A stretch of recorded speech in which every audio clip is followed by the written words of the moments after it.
Las luces frías de Kaikue. Duermo con las cortinas cosidas al marco. No corridas, cosidas, con hilo de pescador, para que ni un dedo de luz de la calle se cuele en el cuarto. La gente del pueblo cree que es cosa de viejo, o de borracho, o de las dos. Dejo que lo crean. Es más fácil que explicarles que necesito la oscuridad para poder ver la única luz que me importa. Sobre el alféizar, dentro de un frasco de vidrio grueso que antes guardaba mermelada de rosa mosqueta, hay una cosa que brilla. Un brillo verde, apenas, como el que deja una ola en la arena una fracción de segundo antes de morir. No calienta, no parpadea. Está ahí desde hace 23 años y no se ha apagado, aunque todos los que saben de estas cosas me juran que ya debería haberse apagado, que nada vivo dura tanto encerrado. Cada noche me siento frente a él y cuento. Empiezo por el 1 y llego al 9. 9, como éramos cuando embarcamos. Después vuelvo a empezar, y esta vez, al llegar a cada número, le pongo un nombre. Y entonces me detengo en los que faltan, y me quedo un rato con cada uno, para asegurarme de que no se me ha olvidado ninguno. Porque olvidar es lo único que de verdad temo. Más que el mar, más que la turba, más que lo que hicimos. Me llamo Tomás Elizalde. Tengo 50 años y una enfermedad que me está borrando por dentro, despacio, como la marea borra las pisadas. Voy a contar esto ahora porque pronto no voy a poder. Y porque he descubierto, tarde, que hay una forma de mentir que consiste solamente en callar, y que llevo demasiado tiempo mintiendo así. No sé si lo que recuerdo es exactamente lo que pasó. Hubo días, en aquella isla, en que el aire mismo nos hacía ver cosas que no estaban. Pero les prometo una cuenta honrada, donde no esté seguro, lo diré. Escuchen la lluvia. Cuando llueve no puedo dormir. Sabrán por qué antes de que termine. Aquel invierno austral yo estaba en la ruina. No la ruina digna del que perdió una fortuna, sino la otra, la de a pie. Guiaba a turistas por los senderos de Valdivia y cobraba por señalarles hongos con nombres bonitos y advertirles cuáles no se comían. Había sido micólogo. Bueno, casi. Había tenido una carrera antes de que un artículo mío, uno solo, con unos datos que yo mismo había limpiado de más para que la conclusión fuera redonda, se cayera en pedazos delante de un tribunal de la universidad. No maté a nadie. Solo maté al hombre que quería ser. A los 20 ya cargaba con eso como con una piedra en el bolsillo del abrigo, siempre golpeándome el muslo al caminar. Por eso, cuando la mujer de la Fundación Coirón se sentó frente a mí en un café de Puerto Montt y me deslizó un sobre por encima de la mesa, no me pregunté lo que debía preguntarme, ¿qué era? ¿Por qué yo? Un catastro de biodiversidad, dijo. 3 semanas. Una isla del archipiélago que lleva 40 años cerrada al público, zona de reserva y de exclusión naval. Necesitamos a alguien que sepa de hongos de bosque húmedo. Su nombre salió en una lista corta. Mi nombre no sale en ninguna lista corta, respondí. Salgo en listas negras. Ella sonrió como si aquello no tuviera importancia. Era una sonrisa de las que aprenden ciertas personas, la que dice, sé todo sobre usted y no me molesta. Me acuerdo de que llevaba las uñas cortas y de que, mientras hablábamos, sacó de un pastillero de plata una cápsula pequeña y se la tragó sin agua, con la naturalidad del que lleva años haciéndolo. No le di importancia. Uno no le da importancia a las cosas que después no puede dejar de ver. Rocío Amenábar. Así se llamaba. Dirigía la expedición. Él sobretraía una cifra. La cifra era obscena para lo que me pedían. Era la clase de cifra que borra las preguntas. Firmé un contrato con más cláusulas de confidencialidad que un tratado de paz. Había una, la 7ª, que estipulaba que cualquier violación del secreto podía dar lugar a la divulgación pública de antecedentes profesionales del contratado. Lo leí 2 veces. Después me dije que era lenguaje de abogados, que todos los contratos son así. Ahora sé que aquella cláusula no era una cláusula. Era una correa. Y que me la habían puesto porque sabían exactamente dónde apretaba. Volví a casa con el sobre y no dormí. No de miedo, entonces. De esperanza, que a veces es peor. Lo único que le conté a mi madre fue el destino, una isla del sur, más allá del Golfo de Penas. Ella se quedó mirando la ventana un rato largo y después dijo una cosa que no entendí hasta mucho después. Tu padre estuvo en el sur una vez, dijo. Cuando era joven. Volvió y no era el mismo. Nunca me contó qué vio. Y luego, más bajo, no lleves nada suyo. Mi padre había muerto cuando yo tenía 9 años. De él me quedaban 3 cosas: un reloj de bolsillo que no andaba, la costumbre heredada de morderme el interior de la mejilla cuando pensaba, y un libro de botánica antiguo entre cuyas páginas él, en vida, había prensado un helecho. Un helecho pequeño, de frondas dobles, café por los años. De niño lo miraba y me imaginaba a mi padre arrodillado en algún bosque, cuidando de que la fronda quedara lisa antes de cerrar el libro. Metí el helecho en la mochila. Desobedecí a mi madre en lo único que me pidió. Guarden ese detalle. Va a volver. Nos reunimos en Puerto Edén, el último lugar del mundo con nombre en las cartas antes de que empiece el silencio. Éramos 9. Los conté esa primera noche, en el galpón donde nos alojaron, mientras el viento arrancaba láminas de zinc del techo, y volví a contarlos por la mañana como si durante la noche hubiera podido perderse alguno. No sabía todavía que esa cuenta se iba a convertir en mi religión. Déjenme presentarlos, porque van a vivir y a morir en esta historia, y merecen que los conozcan antes. Rocío, ya la nombré. La directora. Fría, exacta, con esa capacidad de mirarte a los ojos y dejarte con la sensación de que la conversación había terminado antes de empezar. Le tenía miedo a una sola cosa, aunque tardé en verlo, a volverse prescindible. Todo lo que hizo, lo bueno y lo monstruoso, lo hizo para no ser dejada atrás. El doctor Aldo Bittencourt. 60 y muchos, la barba blanca, las manos suaves de médico que no ha cargado un fardo en su vida. Nos trataba a todos con una ternura de abuelo que a mí, huérfano temprano de padre, me desarmó enseguida. Cuando me estrechó la mano, en el muelle, se quedó un instante de más mirándome la cara. Elizalde, repitió, como paladeando el apellido. Conocí a un hombre con ese apellido, hace mucho, en un lugar que ya no existe. Y sonrió con una tristeza que atribuía a la vejez. Confié en él desde el primer minuto. Fue mi primer error de lectura, y el más caro. Silvana Reyes. 29 años, ecóloga, ornitóloga de corazón. Llevaba siempre colgada al cuello una cámara y una libreta de tapas de hule que anotaba con letra apretadísima, como si tuviera miedo de que las palabras se le fueran a escapar. Le tenía terror al agua profunda. En el bote se aferraba a la borda con los nudillos blancos. Quería publicar, quería un nombre, quería que su padre, un profesor de liceo que la creía perdida en tonterías de pájaros, la leyera un día en una revista de verdad. Era la más joven y la más viva de todos nosotros. Por eso, supongo, fue la primera.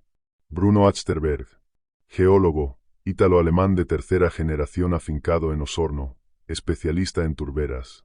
41 años, hombrón de silencios, con un miedo secreto a los espacios cerrados que le hacía dormir siempre con la puerta de la carpa abierta, aunque entrara la lluvia. Le fascinaba la turba. Es un archivo, me dijo una vez, con los ojos encendidos. La turba no deja que nada se pudra del todo. Guarda todo lo que se hunde en ella. Polen de hace 10.000 años. Un zapato. Un hombre. No sabía, el pobre, cuánta razón tenía. Inés Carrizo. La cocinera y jefa de campamento, 50 y tantos, curtida en 20 expediciones, con un delantal que parecía indestructible y un repertorio inagotable de historias de otros campamentos, otras islas, otros muertos. Le tenía asco a las ratas. Nos mantenía vivos con guisos y con chismes, y fue, al final, la única además de mí que se atrevió a contarlo en voz alta al volver, aunque nadie quiso escucharla. Mateo Grisar. 33 años. Venía, por la seguridad, dijeron. Ex-militar, movimientos económicos, una pistola que no ocultaba y una manera de mirar el horizonte como si calculara distancias de tiro. No le conocí ningún miedo. Eso, con el tiempo, aprendí que es lo más aterrador que se puede decir de un hombre.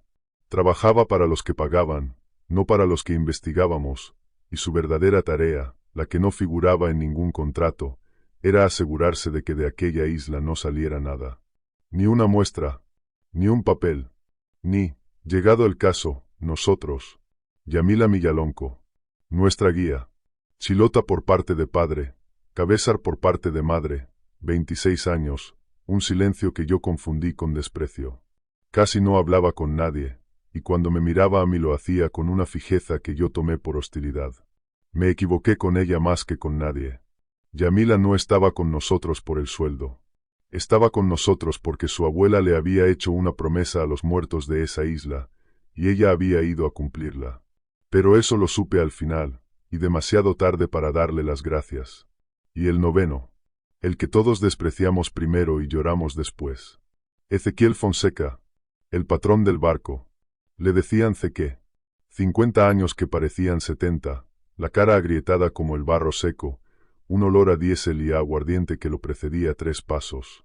Contaba historias que nadie creía, del Caleuche, de barcos que aparecían y desaparecían en la niebla, de tripulaciones que se embarcaban enteras y no volvía ni el perro. Bebía. Nos hacía esperar. Al principio lo tuve por un cobarde y por un estafador, y me pareció una imprudencia poner nuestras vidas en las manos de semejante hombre. Sé que tenía un perro, un quiltro café de una oreja rota que se llamaba Salitre y que no se le despegaba del talón. Y tenía una sola cosa que le daba verdadero miedo en este mundo, la isla a la que íbamos. Ahí murió la tripulación de mi padre, me dijo la última noche en Puerto Edén, cuando lo encontré solo en el muelle mirando el sur. Yo tenía 12 años. Volvió el bote vacío, con las redes tendidas, la comida servida en los platos, y ni un alma. Como si se los hubieran llevado en mitad de la cena. Escupió al agua. Esa isla no quiere gente. Enciende sus velas por la noche para que uno se acerque, y después no lo deja irse. Velas, repetí, riéndome un poco, porque el aguardiente le apestaba el aliento. Las velas de los muertos, dijo él, sin reírse. Ya las va a ver, señor micólogo. Ya las va a ver. Me reí de él. Anoten eso también. De todo lo que Ezequiel Fonseca me dijo aquella noche, no había una sola palabra que no fuera verdad. Zarpamos al amanecer con un cielo del color del peltre. 2 días de canales. No sé cómo describirles el sur profundo a quienes no lo han visto. Imaginen un laberinto de agua negra entre paredes de piedra que no terminan nunca, forradas de un verde tan denso que parece podrido. Imaginen una lluvia que no cae, que flota, que se le mete a uno por debajo de la ropa impermeable como si el impermeable fuera una broma. Imaginen no ver el sol ni una vez en 48 horas, y empezar a dudar de que exista. El mundo se reduce al bramido del motor, al golpe de las olas contra el casco, y a la niebla, que a veces se abre un instante para mostrar una cascada colgando de la nada, o el esqueleto de un árbol muerto de pie en el agua, o una boya oxidada que nadie ha venido a recoger en décadas. El segundo día pasamos frente a un cartel naval clavado en un peñón. La pintura estaba casi borrada, pero se leía, zona de exclusión. Prohibido el desembarco. Riesgo sanitario. Riesgo sanitario, leyó Silvana en voz alta, y me miró. ¿Sanitario de qué? Nadie contestó. Miré a Rocío. Rocío miraba el mar. Contaminación de una vieja factoría, dijo por fin, sin volverse. Metales pesados. Cosas de los años 70. Nada que nos afecte en 3 semanas. Era una respuesta razonable. Todo lo que Rocío dijo en aquella isla fue siempre perfectamente razonable. Ese fue el problema. Aquella segunda noche, Ceque apagó el motor en una caleta abrigada y nos quedamos fondeados en el silencio más absoluto que he oído. Y entonces las vi por primera vez. Al principio pensé que eran reflejos. Puntos de luz verde pálida en la orilla, entre los helechos, moviéndose apenas con el viento. Me froté los ojos. No eran reflejos. Eran cientos. La ribera entera parecía respirar una luz fría, verdosa, hermosísima. Salía cubierta descalzo, con el corazón golpeándome, porque yo era micólogo y sabía lo que estaba viendo y aún así no daba crédito. Bioluminiscencia, murmuré. Un hongo bioluminiscente. Nunca vi una densidad así en mi vida. Ceque apareció a mi lado con una taza de algo humeante y una calma que no le había visto en 2 días. Las velas de los muertos, dijo, en voz baja, como en una iglesia. Le dije que las iba a ver. Es un hongo, Ezequiel. Se llama micena. Lo produce una reacción química, no hay nada de... Sé lo que es, me cortó, y me miró de una manera que me heló más que el viento. Sé perfectamente lo que es. Lo que usted no sabe todavía es sobre qué crece. Se fue a su litera. Salitre se quedó encubierta, gruñendo bajito hacia la orilla iluminada, con el pelo del lomo erizado. Le rasqué las orejas para calmarlo. Pensé, pobre animal, le tiene miedo a las luciérnagas. Otro error. El perro sabía algo que a mí me tomaría 2 semanas y 3 muertos aprender. Guardé un poco de aquel hongo en un frasco, por costumbre profesional, el mismo que hoy tengo en el alféizar, y que desde aquella noche no dejé apartarse de mí. No lo sabía entonces, pero ya había cometido el acto por el que un hombre daría su vida. Al amanecer rodeamos la costa de Isla Kaikue y entramos finalmente en Bahía Consuelo. La bahía se llamaba Bahía Consuelo. Nunca un hombre mintió tanto. Lo primero que vimos, saliendo de la niebla, fue el muelle, unos pilotes negros y podridos que ya no sostenían nada, y detrás, medio devorados por el bosque, los edificios. Una factoría vieja, galpones de madera con el techo hundido, chimeneas de ladrillo cubiertas de musgo, y, un poco más arriba, en la ladera, una construcción distinta, larga y baja, con ventanas pequeñas y regulares como las de un cuartel. O las de un hospital. Bruno la miró con el ceño fruncido. Eso no es de una conservera, dijo. Eso es un pabellón. ¿Para qué querría una conservera un pabellón así de grande, en el fin del mundo? Rocío no respondió. Rocío tenía una manera de no responder que era una respuesta. Desembarcar casi nos cuesta el primero. El bote de goma se dio vuelta en la rompiente, el agua estaba a 4 grados, y Silvana, que no sabía nadar, desapareció bajo la espuma. Fue Yamila quien se tiró vestida y la sacó por el pelo, y fue Zeke quien nos gritó desde el barco las maniobras que nos salvaron a los demás. Los 2 que yo tenía por menos fiables. Tiritando en la playa, con Silvana vomitando agua de mar a mi lado, no fui capaz de ver la lección. La vería después. Siempre después. Montamos el campamento en el galpón menos ruinoso, con estufas a parafina y lonas para tapar los huecos. Esa noche, mientras la lluvia tamborileaba en el zinc con una insistencia que a Inés y a mí ya nos estaba enfermando los nervios, hicimos el reparto de tareas. Silvana y yo cataloguearíamos la flora y los hongos. Bruno perforaría la turbera del interior para sus testigos. Yamila nos guiaría. Bittencourt documentaría el estado sanitario del sitio. Dijo, palabras que entonces no significaron nada. Mateo mantendría el perímetro. Rocío coordinaría. Zeke esperaría con el barco, listo para la extracción en 3 semanas. O antes, dijo Zeke, si les entra el juicio. Nadie se rió. Antes de dormir, salí a orinar bajo el alero. El bosque entero brillaba.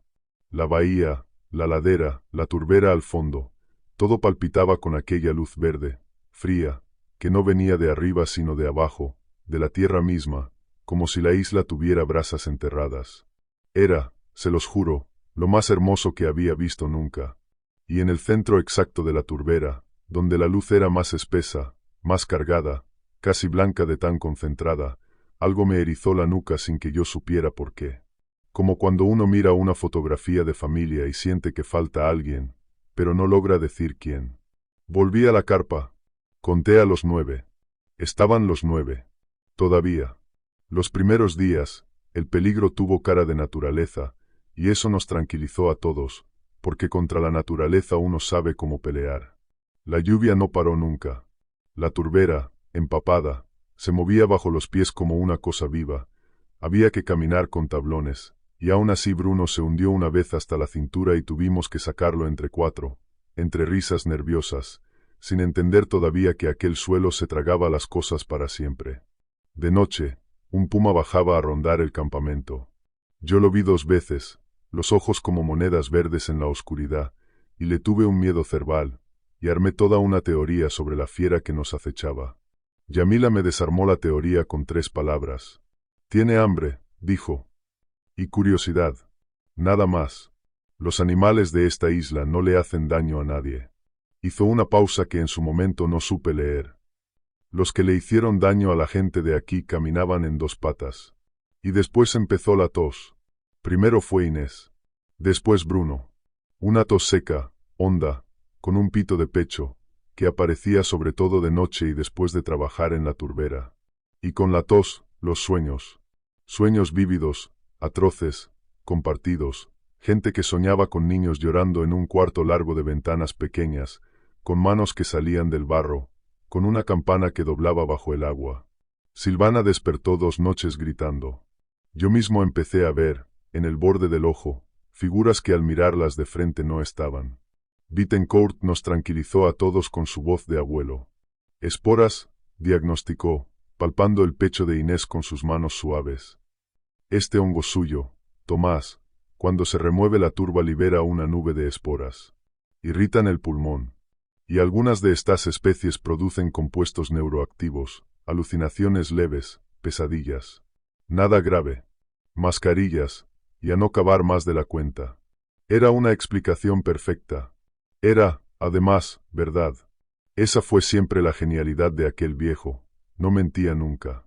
Solo elegía, entre todas las verdades, la que no llevaba a ninguna parte. Porque había una pregunta que su explicación no tocaba, y que a mí, micólogo, me quemaba. ¿Por qué? ¿Por qué aquel hongo crecía en aquella isla con una densidad, una potencia, una concentración de compuestos que yo no había visto ni leído en ninguna parte del mundo? Los hongos no se comportan así porque sí. Un hongo tan glotón, tan rico, tan vivo, está comiendo algo muy bueno. La pregunta no era qué era el hongo. La pregunta, como me había dicho Zeke, era sobre qué crecía. Silvana la respondió antes que nadie. Y le costó la vida. Fue al 8º día. Silvana se había obsesionado con el pabellón largo de la ladera, el que Bruno llamaba el hospital. Entraba a fotografiar, decía que había pájaros anidando en las vigas, pero yo sabía que no eran los pájaros. Silvana olía algo, como olía yo, y era más valiente que yo. Esa mañana entró sola. Yo estaba a 100 metros, marcando un tronco caído. La oí llamarme, 2 veces, con una voz rara, aguda. Cuando llegué a la puerta ella salía a la carrera, blanca como el papel, apretando la cámara contra el pecho, y me dijo, atropellándose: Tomás, hay camas. Filas de camas de fierro. Y frascos. Y hay una lista en la pared, Tomás, una lista de nombres con fechas al lado, y las fechas están muy juntas, son de muy pocos años, y hay muchísimos, y no hay ningún. Tragó saliva, no hay ninguna tumba en el mapa para tantos nombres. Me agarró del brazo. Le temblaba la mano. Esto no fue una conservera, dijo. Aquí se murió gente. Mucha. Y alguien lo tapó. Le dije que se calmara. Le dije que a lo mejor había sido una epidemia, cosas de aquellos años, tuberculosis. Le dije las cosas razonables que uno dice para no tener que mirar el abismo. Ella negó con la cabeza, se soltó, y dijo que iba a bajar a la turbera a fotografiar, el sitio donde no hay tumbas para tantos muertos, porque había entendido, con esa inteligencia rápida que yo envidiaba, dónde estaban. Ven conmigo, me dijo. Deja que le avise a Rocío, contesté. Deja que le avise a Rocío, es la frase que más me ha atormentado en 23 años. Porque avisé a Rocío. Y Rocío, con su calma, dijo, yo la acompaño, tú termina aquí. Y Mateo, que estaba cerca limpiando su arma, dijo, voy yo también, ese terreno es peligroso. Media hora después, un ruido sordo bajó de la turbera. Un derrumbe de la ladera empapada, dijeron. Un talud que cedió. Cuando llegamos, Silvana estaba enterrada hasta el pecho en el barro negro, ya sin color en la cara, y a su lado Mateo cavaba con las manos, y Rocío gritaba instrucciones, y todo era, otra vez, perfectamente razonable, perfectamente natural, la trágica muerte de una joven imprudente en un terreno traicionero. La sacamos muerta. La turba la había abrazado por dentro. Su cámara no apareció. Se la tragó el barro, dijo Mateo. Su libreta de hule tampoco. La llevaría encima, dijo Rocío. Yo estuve semanas creyéndolo. Semanas culpándome por no haber ido con ella, por haber dicho, deja que le avise a Rocío. Todavía me culpo, pero por otra cosa, porque tardé demasiado en entender lo evidente, que un talud no arranca la correa de una cámara del cuello de una mujer y se la lleva. Que la turba no roba libretas. y que el único que estaba con ella cuando la ladera cedió era un hombre que no le tenía miedo a nada, entrenado para que las cosas parecieran accidentes. Esa noche conté a los 8 que quedábamos. 8. Y por primera vez la cuenta no me tranquilizó. ¿Qué había visto Silvana en aquella lista de nombres que valía una vida? Enterramos a Silvana al borde del bosque, y algo se rompió en el grupo, una costura invisible que hasta entonces nos había mantenido juntos. Bruno se volvió taciturno y empezó a perforar la turbera con una furia nueva, como si buscara algo. Inés lloraba en la cocina. Bittencourt rezó sobre la tumba con una unción que a mí me consoló y que hoy me da náuseas. Yamila no dijo una palabra, pero esa noche la sorprendí de pie frente al pabellón largo, mirándolo, y cuando se dio vuelta y vio que yo la observaba, en lugar de apartar la vista como siempre, me sostuvo la mirada y dijo, muy bajo, ¿todavía cree que fue la ladera? Fue la primera vez que hablamos de verdad. Nos sentamos al reparo de un galpón, lejos del oído de Mateo, y Yamila me contó lo que su abuela le había contado a ella. 40 años atrás, en Bahía Consuelo, había habido gente. Familias cabezas relocalizadas a la fuerza desde otras islas, y familias pobres traídas del continente con la promesa de trabajo en la conservera. Y con ellos, la compañía había traído médicos. Jóvenes médicos de un instituto de la capital, el Instituto Sanitario Austral, que llegaron con un programa de salud.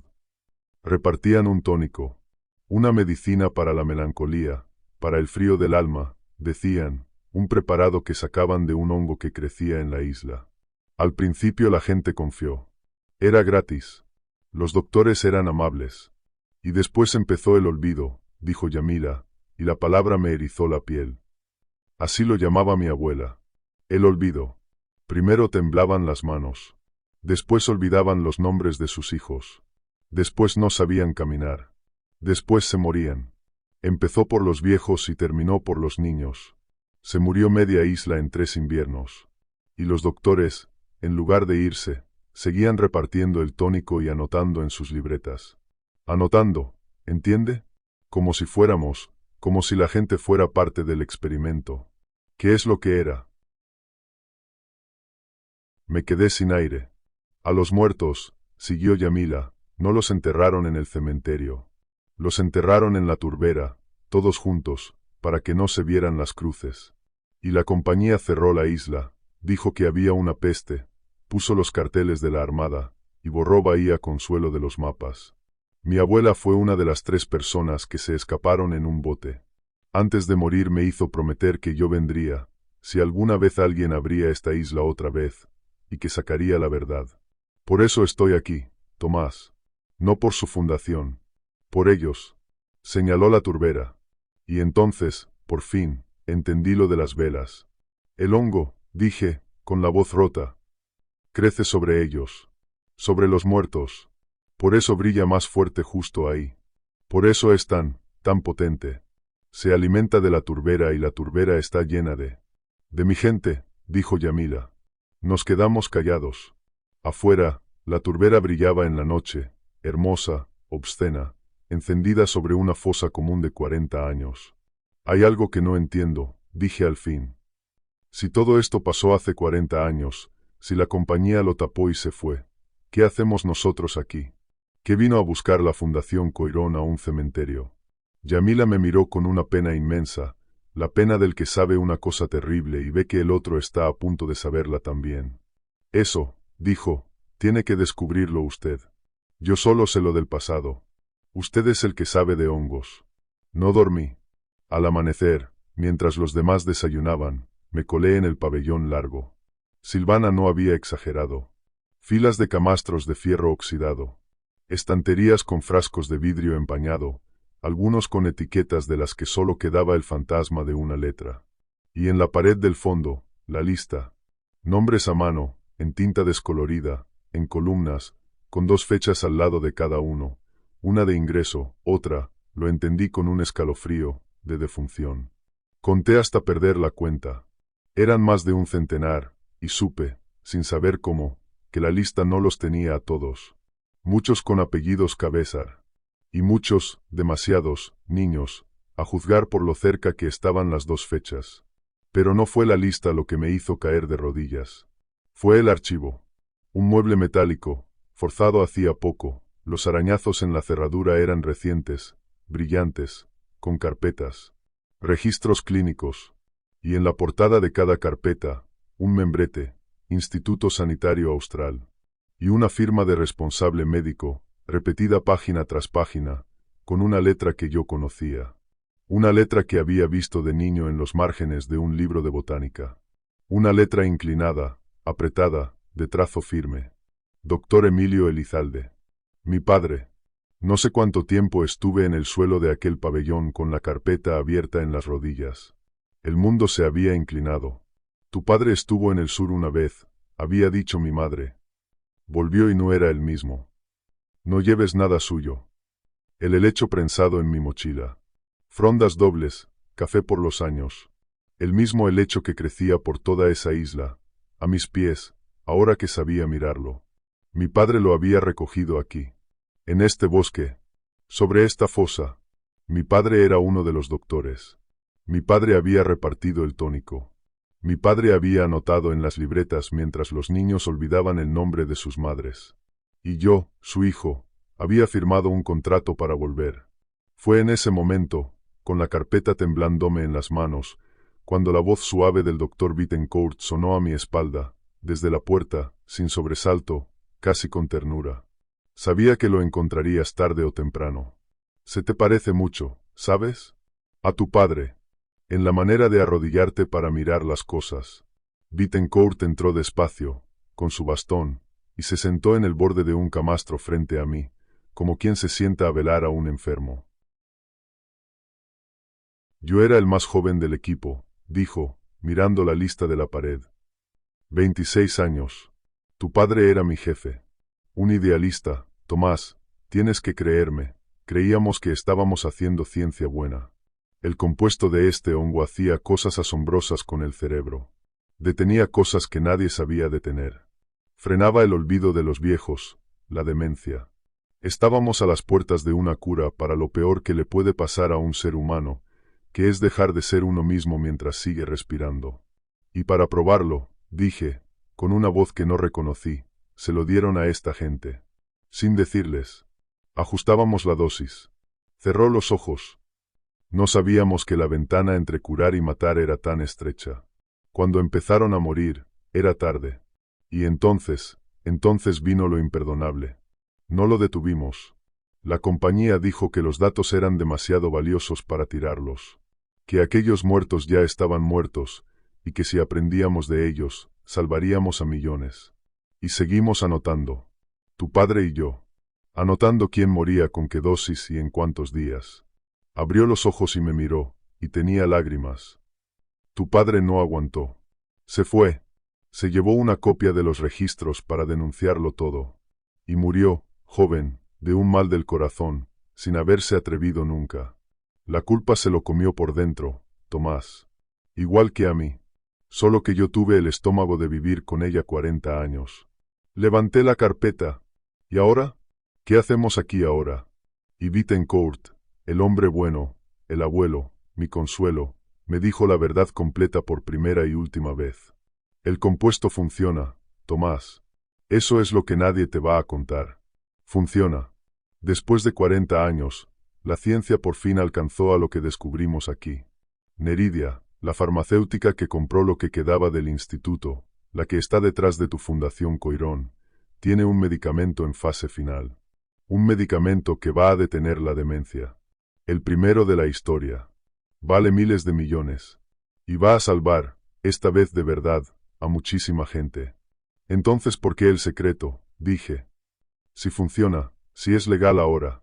Porque la molécula original, la de referencia, la que hace que todo lo demás sea patentable, solo se obtiene pura de un lugar del mundo.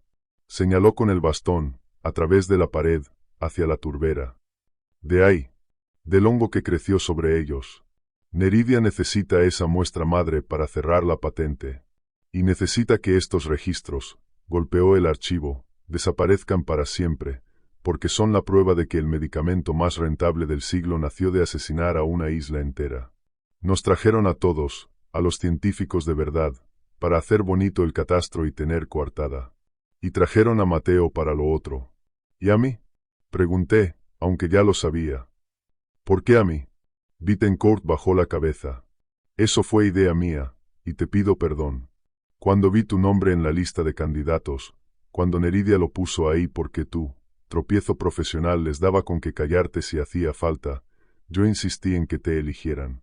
Quería mirar a los ojos al hijo de Emilio antes de morir. Quería que alguien de su sangre supiera la verdad, y decidiera qué hacer con ella. Fui un viejo egoísta. Te traje a tu propio infierno para aliviar el mío. Iba a responderle. No sé qué. Nunca lo sabré. Porque en ese momento entró Bruno Achterberg, cubierto de barro hasta los hombros, con los ojos desorbitados, y en las manos, alzándolo como quien alza una acusación, un tubo de perforación de turbera. Y dentro del tubo, prensado en la turba negra, café por los siglos, perfectamente conservado por el frío y el ácido de la ciénaga, había un hueso pequeño, del tamaño de la mano de un niño. Está lleno, dijo Bruno, con la voz quebrada. Toda la turbera está llena. Cada testigo que saco es gente. Son cientos. ¿Qué carajo es este lugar? Se hizo un silencio terrible. Y en ese silencio oímos, muy claro, el clic de un seguro de pistola detrás de nosotros. Mateo estaba en la puerta. Bruno, dijo, tranquilo, casi amable. No debiste perforar tan hondo. De lo que pasó a continuación, mi memoria tiene huecos. Ya se los advertí. Las esporas, el miedo, los años. Cuento lo que puedo sostener. Mateo no disparó. No allí, no entonces. Guardó el arma con una calma que era peor que un disparo, y dijo que teníamos que hablar, como adultos, y nos hizo bajar al galpón donde Rocío y los demás esperaban. Bruno no llegó al galpón. Iba detrás de mí y en un recodo del sendero, entre la niebla, dejó de estar. Simplemente dejó de estar. Cuando Inés preguntó por él, Mateo dijo que se había adelantado a revisar los equipos. Nunca lo volvimos a ver. Más tarde, Mateo mencionó, sin que nadie preguntara, que el geólogo debía de haberse hundido en la turbera, como la chica.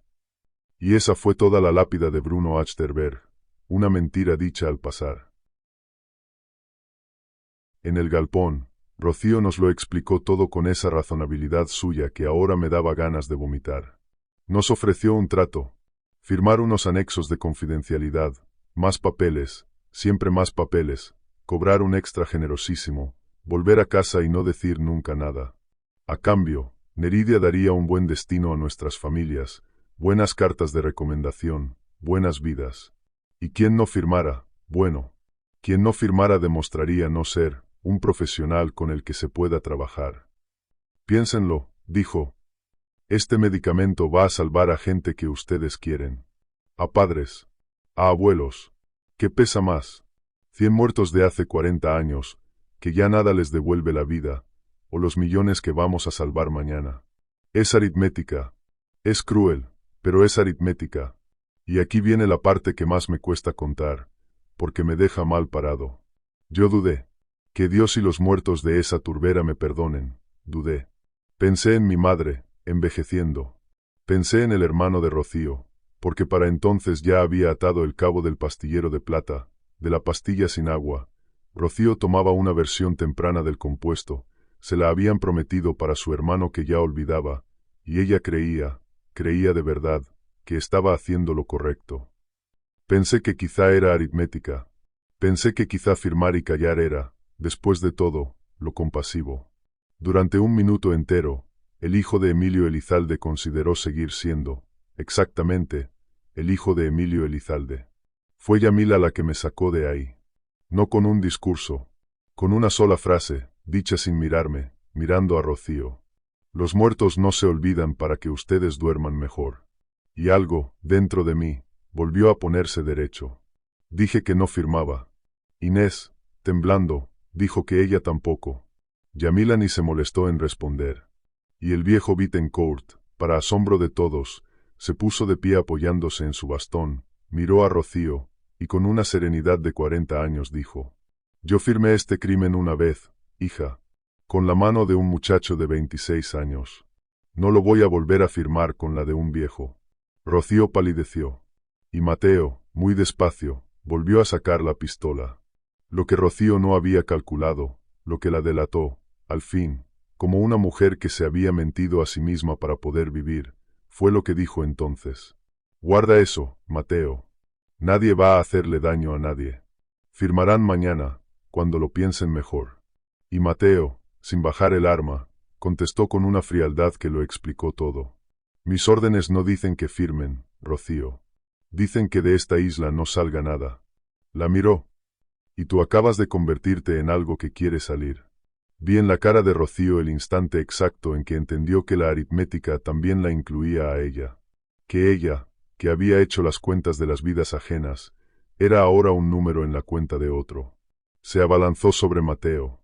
No sé si para desarmarlo o para huir. El disparo sonó ensordecedor en el galpón de zinc. Rocío cayó. Y en el caos de ese segundo, Inés gritando, Salitre ladrando, la lámpara volcándose, el mundo se partió en dos.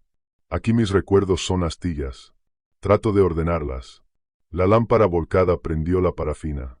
El galpón, madera vieja y seca por dentro pese a la lluvia de fuera, empezó a arder con una velocidad que no parecía posible. Humo negro. Bittencourt gritándome algo. Mateo buscándonos entre el humo con el arma en alto.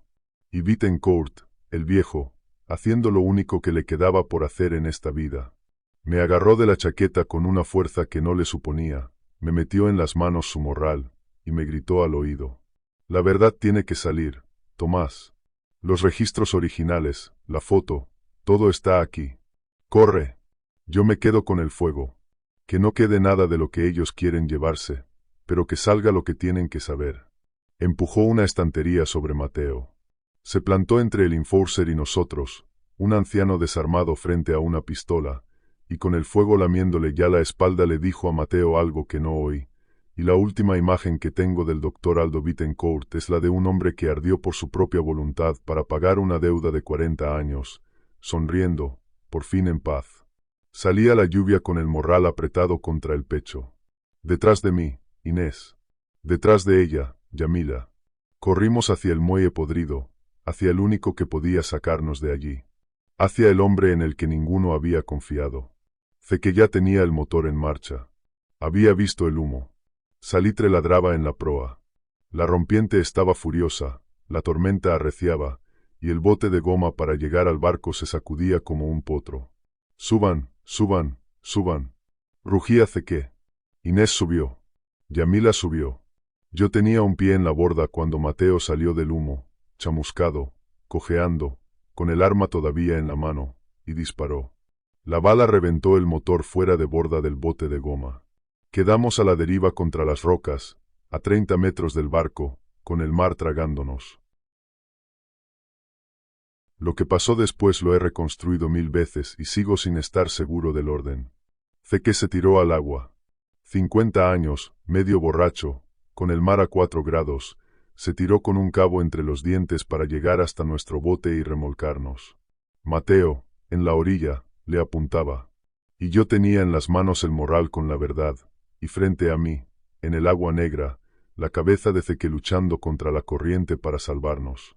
Y aquí está mi pecado, el verdadero, el que ninguna turbera me perdona. Podría haberme tirado a ayudarlo. Podría haber soltado el morral, la prueba, la verdad, y usado las 2 manos para tirar del cabo, para sacar a Ceque, para darnos una oportunidad a los dos. Pero no solté el morral. En la fracción de segundo en que un hombre decide quién es para el resto de su vida, yo elegí la prueba antes que el hombre. Me aferré al morral con las 2 manos como si fuera un hijo, y le grité a Ceque que soltara, que se salvara, que dejara el cabo. Ceque no soltó. Amarró el cabo a nuestro bote, y con lo último que le quedaba nos empujó hacia el barco, hacia donde la corriente ya no arrastraba, y él se quedó atrás. La última vez que lo vi, Ezequiel Fonseca flotaba de espaldas en la rompiente iluminada por el hongo, con la cara al cielo que llovía, y la corriente lo llevaba mansamente hacia las rocas, y no se movía. Salitre aullaba en la proa del barco. No paró de aullar hasta Puerto Edén. De Mateo Grisar no sé el final con certeza. Creo, por lo que Inés jura haber visto entre la lluvia, que al retroceder por la orilla para seguir disparando nos pisó donde la turbera se junta con la playa, esa costra que parece tierra y es trampa, y que el barro que se había tragado a cientos se lo tragó también a él, indiferente, sin distinguir al verdugo de las víctimas. La isla no lo hizo por venganza. La isla no hace nada por nada. Simplemente estaba ahí, y él pisó mal. A veces me consuelo con eso.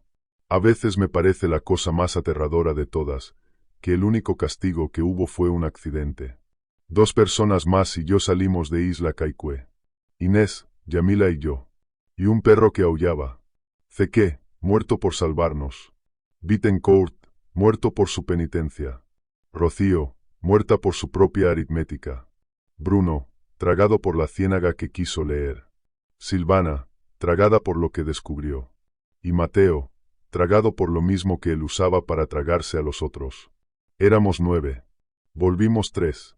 Por eso cuento hasta 9 cada noche, y me detengo en los 6 que faltan, para que ninguno se me borre. Aunque ese, precisamente, sea mi castigo, que se me van a borrar todos. Inés habló. Cuando volvimos, Inés Carrizo contó lo que había visto, en la comisaría de Puerto Montt, y después a un periodista, y después a otro. Nadie la creyó. Una cocinera histérica, dijeron, traumatizada por un incendio accidental en una expedición científica donde, lamentablemente, hubo víctimas por el mal tiempo. La Fundación Coirón publicó un comunicado impecable, lamentó las pérdidas, financió los funerales, entregó pensiones a las familias. Yo mismo recibí una pensión. La cobré durante años. Con eso pagué la casa de las cortinas cosidas. Yamila desapareció. No murió, desapareció. Una tarde, meses después, me dejó un mensaje, cumplí la promesa, ahora cúmplala usted, y se metió en los canales, en el laberinto de agua de donde venía su sangre, y no supe más de ella. A veces creo que sigue por ahí, remando entre islas, vigilando que ninguna otra bahía Consuelo vuelva a encenderse. A veces creo que solo quiero creerlo. Y yo tenía el morral. Dentro estaba todo, los registros originales del Instituto Sanitario Austral, con la firma de mi padre y la de Bittencourt, la lista de los muertos con sus 2 fechas, una fotografía, la única que sobrevivió, de las familias de Bahía Consuelo formadas frente a la conservera, sonriendo, sin saber, con los doctores jóvenes de bata blanca a un costado, y, en un frasco de mermelada de rosa mosqueta, una muestra del hongo que crece sobre ellos, y que todavía brilla. Tenía en las manos la prueba por la que Zeke dio la vida y Bittencourt ardió. Tenía la verdad completa. Podía hundir a Neridia. Podía devolverles el nombre a los muertos de la turbera. Podía, por fin, ser distinto de mi padre. No lo hice. Han pasado 23 años y no he hecho nada. Al principio me dije que buscaba el momento, el periodista adecuado, el abogado adecuado, el país adecuado. Después me dije que tenía miedo, que Neridia era grande, que la cláusula séptima me destruiría. Todo eso era verdad y todo eso era mentira. La verdad, la de veras, la aprendí despacio, y es la peor de esta historia. El medicamento salió al mercado. Le pusieron un nombre bonito, Aletia. Viene del griego, me dijo un farmacéutico que no sabía con quién hablaba. Significa algo así como, lo que no se olvida, lo que sale de la ocultación. La verdad. Le pusieron a la píldora el nombre de la verdad. Aletia detiene la demencia. La detiene de verdad. Es el mayor avance de la medicina de nuestra generación. Millones de personas conservan hoy el nombre de sus hijos gracias a una molécula que se descubrió asesinando a los hijos de otros. Y aquí está la trampa en la que caí, la misma en la que cayó mi padre, la misma que me tendió Rocío con su aritmética y que yo desprecié en aquel galpón en llamas. Si saco el morral y publico los registros, Aletia no desaparece de un día para otro, pero todo lo que la sostiene se derrumba. Las autoridades suspenderían el medicamento mientras investigan el origen de la molécula, la validez de los ensayos y los riesgos que Neridia ocultó durante décadas. Nadie podría decir cuánto duraría esa suspensión ni cuántos pacientes quedarían sin tratamiento mientras los tribunales, los gobiernos y las farmacéuticas se disputaran la verdad. Para hacerles justicia a 100 muertos de una isla borrada, podía condenar al olvido a millones de vivos. Es cruel, pero es aritmética. Rocío tenía razón. Me llevó 23 años entender que Rocío tenía razón, y que tener razón, en este mundo, no te limpia las manos. Elegí callar. Como cayó mi padre. Guardé el morral en un cajón y me convertí, exactamente, en el hombre que fui a esa isla despreciando. Salvo por una cosa, por el frasco. Hace 3 años empecé a olvidar. Primero fueron los nombres. Después las llaves, las citas, el camino de vuelta del almacén. El médico me hizo pruebas y me miró con esa cara que ponen antes de decirlo. Demencia de inicio temprano. La misma que Aletia detiene. Ahora, cada noche, me tomo una píldora de Aletia. Rosa, pequeña, con un logo alegre. Me la tomo para no olvidar. Para poder contar, 1 año más, hasta 9. Para poder recordar, 1 año más, hace que flotando de espaldas, a Silvana con la libreta contra el pecho, a Bittencourt ardiendo en paz, a los niños de la lista de la pared. Trago la píldora frente al frasco que brilla en el alféizar. Y sé, lo sé con una claridad que la enfermedad todavía no me ha borrado, que la molécula que hay dentro de esa píldora es hija del hongo que hay dentro de ese frasco. Que la medicina que me devuelve la memoria de los muertos se cultivó sobre los muertos. Que para no olvidarlos, tengo que tomarme, cada noche, un pedacito de lo que los mató. Cierro los ojos y los cuento a los 9. Le pongo nombre a cada uno. Y cuando llego a los 6 que faltan, me detengo, y me quedo con ellos, y les pido perdón, y me trago la píldora que me permitirá pedírselo también mañana. El frasco sigue brillando. Frío. Verde. Paciente. No se ha apagado en 23 años, y me pregunto, cuando llueve y no puedo dormir, si no será que hay cosas que se niegan a apagarse hasta que alguien, por fin, dice la verdad en voz alta. Yo no la he dicho. Hasta esta noche. Si están oyendo esto, es que decidí, por una vez, no ser mi padre. El morral está donde tiene que estar. Los nombres de la lista van con él. Que caiga lo que tenga que caer. Solo les pido una cosa, a los que vengan después, a los que tengan que hacer la aritmética que yo no supe hacer. Cuenten a sus muertos. Cuéntenlos todas las noches. Porque una medicina que se llama memoria no sirve de nada si uno la usa para olvidar cómo la consiguió. Apago la luz. El frasco brilla solo. Todavía llueve.